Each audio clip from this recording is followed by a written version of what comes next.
Assalamualaikum warahmatullahi wabarakatuh. Dalam kesempatan video kali ini, kami dari kelompok 4 ingin mempresentasikan materi yang berjudul jenis-jenis kalimat. Baiklah, sebelum kita masuk pada materi, izinkan kami untuk memperkenalkan diri.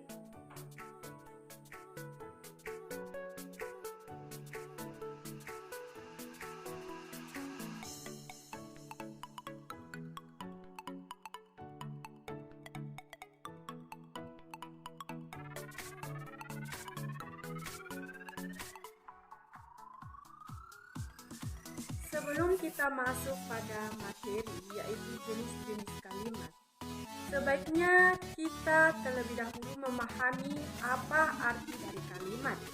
Kalimat adalah satuan bahasa berupa kata atau ungkapan yang berdiri sendiri, yang mengungkapkan atau menyatakan pemikiran yang utuh, baik secara lisan maupun tulisan.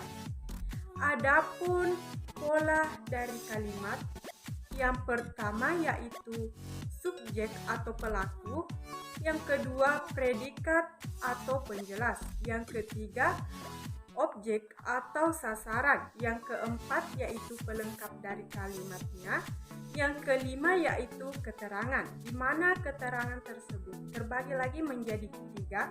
Yang pertama yaitu keterangan waktu, yang kedua keterangan tempat, yang terakhir yaitu keterangan suasana. Nah, jenis-jenis kalimat dapat dibedakan berdasarkan kriteria atau sudut pandang.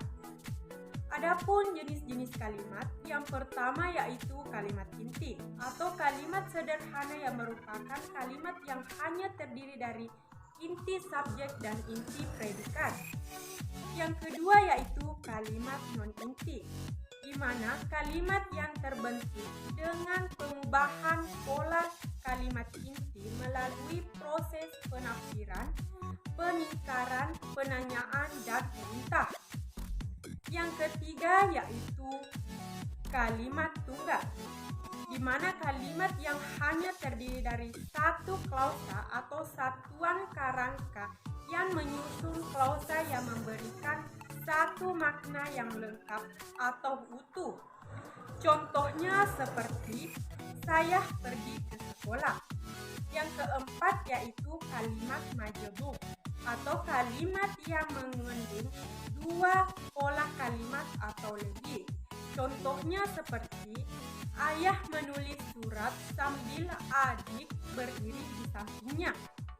Yang kelima yaitu kalimat majemuk berdasarkan sifatnya.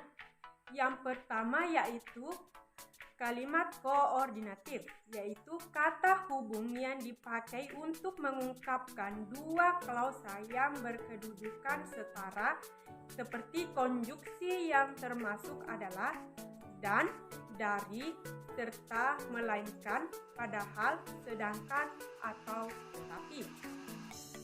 Yang kedua yaitu subordinatif.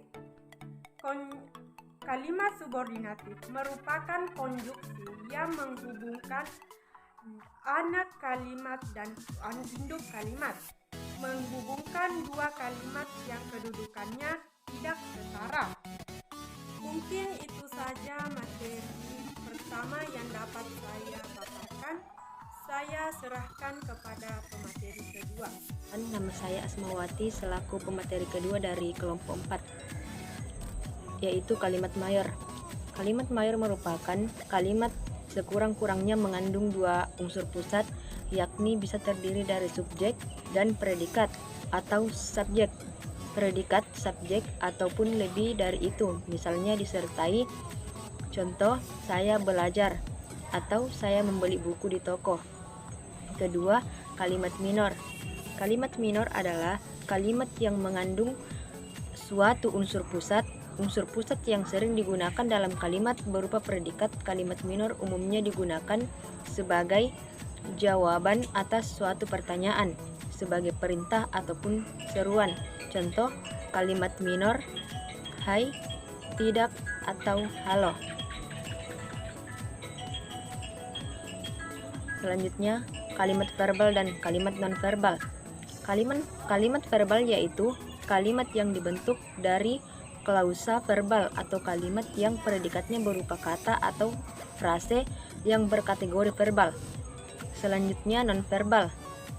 Kalimat nonverbal adalah kalimat yang predikatnya bukan kata atau frase verbal, bisa nominal, adjektifal, atau adverbial, atau biasa juga disebut dengan nominalia.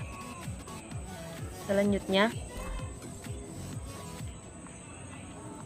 berkenan dengan banyaknya 3 verbal, maka biasanya dibedakan kalimat transif, kalimat intransitif, kalimat aktif, kalimat pasif, kalimat dinamis, kalimat statis, kalimat refleksi, kalimat resiprokal, dan kalimat eksuatif.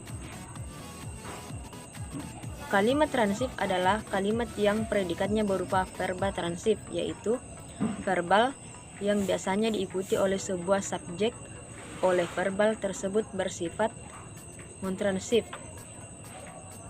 dan diikuti oleh 2 buah objek kalau verbanya berupa verba bitransif. Misalnya, yang montransitif adalah kalimat jika mengandung bola, dan binisiatif adalah kalimat duka membelikan kita sebuah kamus bahasa Jepang. Kalimat intransitif adalah kalimat yang predikatnya berupa verba intransitif, yaitu verba yang tidak memiliki objek.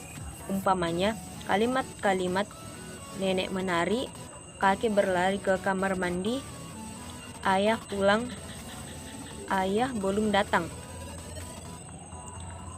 Selanjutnya, kalimat aktif. Kalimat aktif adalah kalimat yang subjeknya aktif melakukan sesuatu, sedangkan kalimat pasif adalah kalimat yang subjeknya dikenai sesuatu pekerjaan. Contoh kalimat aktif: Renu sedang menyiram tanaman. Selanjutnya, yang terakhir, kalimat pasif. Kalimat pasif adalah kalimat yang subjeknya melakukan tindakan atau perbuatan. Kalimat pasif mempunyai ciri-ciri imbuhan ke, an, di, dan ter. Contoh: surat ditulis kakek, siaran sepak bola didengarkan oleh nenek, KTP itu diperpanjang oleh Dika. Sekian dari penjelasan saya.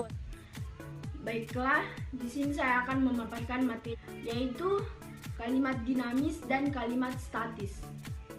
Kalimat dinamis adalah kalimat yang dipredikatnya berupa verba yang semantis menyatakan tindakan atau gerakan.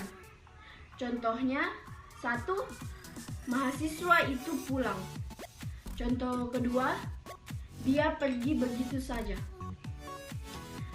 Kalimat statis. Kalimat statis adalah kalimat yang predikatnya berupa verba yang secara semantis tidak menyatakan tindakan atau kegiatan. Misalnya, anak sakit keras. Adapun kalimat bebas dan kalimat terikat. Kalimat bebas. Kalimat bebas adalah kalimat yang mempunyai potensi untuk menjadi ujar lengkapnya, atau dapat memulai sebuah paragraf atau wacana tanpa bantuan kalimat atau konteks nilai yang dijelaskan. 2. Kalimat terikat. Kalimat terikat adalah kalimat-kalimat yang tidak dapat berdiri sendiri sebagai ujaran lengkap atau menjadi pembuka paragraf atau wacana tanpa bantuan konteks.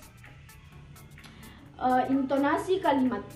Intonasi merupakan salah satu alat sintaksis yang sangat penting. Kalimat deklaratif, kalimat interrogatif, dan kalimat imperatif. Adapun pengertian dari kalimat deklaratif. Kalimat deklaratif adalah kalimat berita yang diakhiri dengan tanda titik. Contohnya, rumah sekarang mahal, diakhiri dengan tanda titik. Adapun pengertian yang kedua, Kalimat interrogatif. Kalimat interrogatif adalah kalimat tanya yang diakhiri dengan tanda tanya. Contohnya, rumah sekarang mahal, diakhiri dengan tanda tanya. Adapun pengertian yang ketiga, kalimat imperatif. Kalimat imperatif adalah kalimat perintah yang diakhiri dengan tanda seru.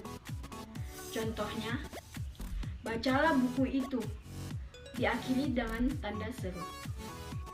Baiklah, itulah penjelasan materi dari kelompok kami. Mohon maaf bila ada kata salah yang terucap. Kesempurnaan hanya milik Allah, kesalahan milik kami. Wabillahi taufiq wal hidayah. Wassalamualaikum warahmatullahi wabarakatuh.